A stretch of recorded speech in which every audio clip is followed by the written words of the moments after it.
কলকাতার সবথেকে সুন্দর মন্দিরগুলির মধ্যে অন্যতম হলো এই স্বামীনারায়ণ মন্দির। আগামী শীতের কিংবা সপ্তাহের একদিনের ছুটিতে পরিবারকে নিয়ে ঘুরে আসার অন্যতম জায়গা হলো কলকাতার এই স্বামীনারায়ণ মন্দির, যেখানে গেলে মন্দিরের অপূর্ব কারুকার্য দর্শনের সাথে সাথে আপনারা এই মন্দিরের অসাধারণ ভোগ প্রসাদ গ্রহণ করতে পারবেন। আজকের এই ভিডিওতে জানাবো কিভাবে এই মন্দিরে পৌঁছাবেন এবং সময় ও ভোগ প্রসাদের কী ব্যবস্থা রয়েছে তার খুঁটিনাটি সমস্ত তথ্য।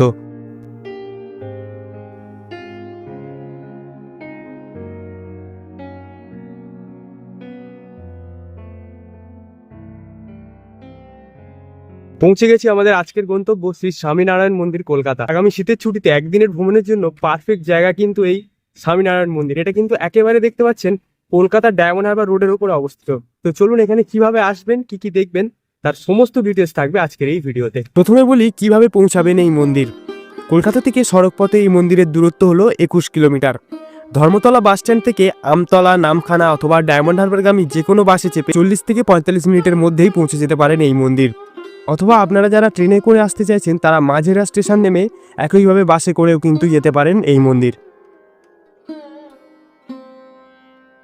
মন্দিরের মূল প্রবেশদ্বার দিয়ে ভেতরে ঢুকে ডান দিকে পড়বে বিশাল বড় পার্কিং লট, যেখানে আপনারা নির্দিষ্ট চার্জের বিনিময়ে গাড়ি পার্ক করেও রাখতে পারেন। এবং বাঁদিকে রাস্তা দিয়ে গেলে পড়বে মূল মন্দির। আর এই মন্দিরের সম্মুখে রয়েছে সুন্দর একজোড়া চরণ পাদুকা। এই চরণ পাদুকাটাকে পেছনে ফেলে এসে এই সামনেই দেখুন রয়েছে মূল মন্দির, আর তার ঠিক পাশেই রয়েছে মন্দিরের গার্ডেন এরিয়া। ওখানে কাজ করছে, দেখুন ঘাসগুলোকে কাটছে, আর বেশ সুন্দর লাগছে।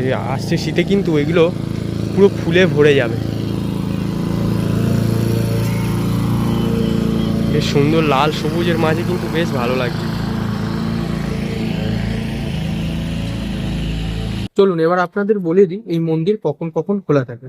মন্দিরটি খোলা থাকে সকাল 8টা থেকে দুপুর 12টা অবধি, এবং বিকেলে খোলা থাকে 4টে থেকে রাত 8টা অবধি। সমগ্র মন্দির চত্বর এবং মন্দিরের দেয়ালের কারুকার্যগুলো দেখে আপনার মনে হতেই পারে যে আপনি কোনো রাজার এক সুবিশাল রাজ্যে প্রবেশ করেছেন।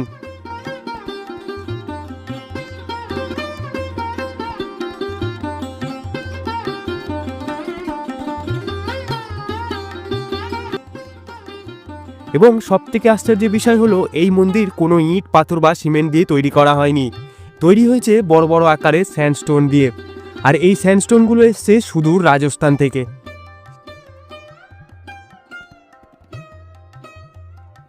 কি অসাধারণ দেখতে! প্রতিটা কাজ মানে খুবই সূক্ষ্ম হাতে কাজগুলো করা হয়েছে।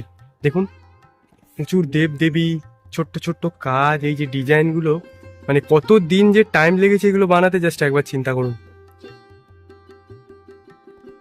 এই হচ্ছে দেখুন মন্দিরের গার্ডেন এরিয়া, যেখানে কিন্তু এই গাছগুলোতে ফুল ফুটেছে, বেশ ভালো লাগছে দেখতে। আর বেশ ওয়েল মেনটেন কিন্তু টোটাল যে গার্ডেন এরিয়া রয়েছে, বেশ ওয়েল মেনটেন, আর এই ডিজাইনগুলো কিন্তু বেশ সুন্দর লাগছে। ইতিহাস বলছে ভগবান স্বামীনারায়ণ অর্থাৎ নীলকান্ত বর্ণী 1781 থেকে 1830-এর মধ্যে কোনো এক সময় গঙ্গাসাগরে কপিলমুনির দর্শনের জন্য এই স্থান দিয়ে গিয়েছিলেন। পরবর্তীতে তার অনুগামীরাই এই সুবিশাল মন্দির তৈরি করেন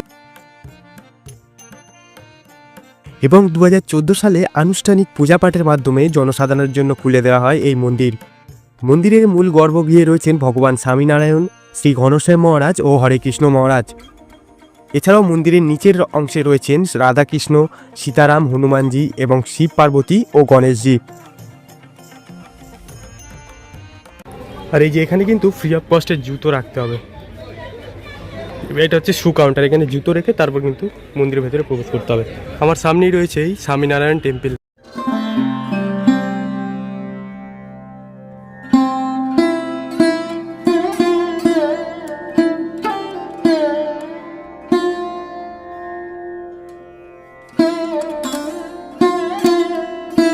চলুন এবার আপনাদেরকে বলে দিই কিভাবে আপনারা এই মন্দিরে পূজা দেবেন। এখানে আপনারা সর্বনিম্ন 50 টাকার ডালা পেয়ে যাবেন, যেটাতে আপনারা দুজনে পূজা ও জল ঢালতে পারবেন, এবং এরই সঙ্গে একটি প্যাকেটে ভগবান স্বামীনারায়ণের প্রসাদও পাবেন।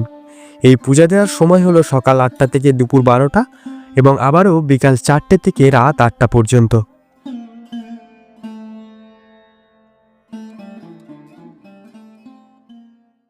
এই মন্দিরে মোট 4 বার আরতি হয়। সকাল 7:30টায় সিঙ্গার আরতি, বেলা 11:15-তে রাজভোগ আরতি, সন্ধ্যা 6:45-এ সন্ধ্যা আরতি এবং রাত 8টার সময় শয়ন আরতি। আমরা গিয়েছিলাম সকাল 11টা আর দর্শন করেছিলাম রাজভোগ আরতি। সত্যি বলতে চোখে না দেখলে বিশ্বাস করা যাবে না এই অভূতপূর্ব আরতির মাধুর্যতা।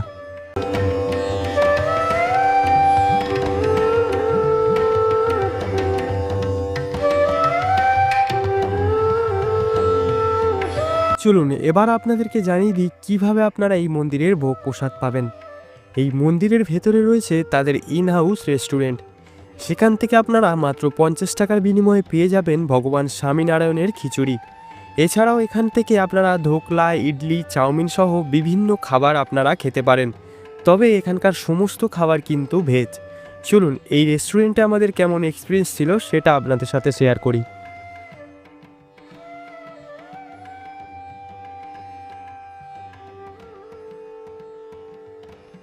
এটা হচ্ছে মন্দিরের ইন হাউস রেস্টুরেন্ট, ঠিক আছে। এখানে প্রচুর ধরনের খাবার পাওয়া যায়। এই যে আমরা ধোকলা নিলাম যেটা 30 টাকা নিয়েছে, আর একটা ভেজ চাউমিন নিলাম যেটা আসতে দেরি হবে বললো, সো ওটা পড়লো 55 টাকা, ঠিক আছে। এরকম প্রচুর খাবার রয়েছে, আপনারা এরকম রেস্টুরেন্টে খেতে পারেন। আর এই যে আর একটা ভেজ চাউমিন নিলাম যেটা নিল 55 টাকা, ঠিক আছে। এরকম এই কোয়ান্টিটি, আর একটা কেচাপ দিয়েছে এর সাথে, এটা 55 টাকা। আপনারা এখানকার রেস্টুরেন্টে খেতে পারেন, প্রাইসটা মোটামুটি ঠিকই আছে, কিন্তু এবার ব্যাপারটা হচ্ছে একটু কোয়ান্টিটিটা কিন্তু একটু কম লাগলো, বাট টেস্ট, খাবার কোয়ালিটি কিন্তু বেস্ট একদম। আপনারা এখান থেকে খেতে পারেন। দিনের বেলায় মন্দির যতটা না সুন্দর লাগে, তবে সন্ধ্যের আলো জ্বলে যাওয়ার পর এই মন্দিরের সৌন্দর্যতা কিন্তু আরও দ্বিগুণ হয়ে গেছে। চলুন সন্ধ্যের আলো জ্বলার পর মন্দিরের বেশ কিছু দৃশ্য আপনাদের সাথে শেয়ার করলাম।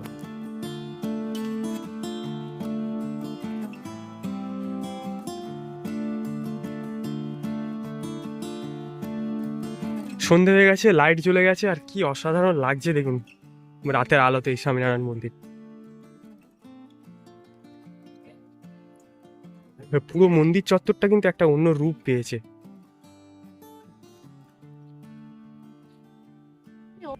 দেখুন পুরো মন্দিরটা কিন্তু গোল্ডেন লাইট জ্বলছে, যার কারণে কিন্তু আরোই সুন্দর লাগছে। ব্যাকগ্রাউন্ডটা পুরো অন্ধকারের জন্য ব্ল্যাক হয়ে গেছে, আর গোল্ডেনের ওপরে দুর্দান্ত লাগছে। দিনের বেলার থেকে কিন্তু এই রাতের বেলা মন্দির গ্রাউন্ড কিন্তু একেবারে পরিবর্তন হয়ে যায় দেখুন।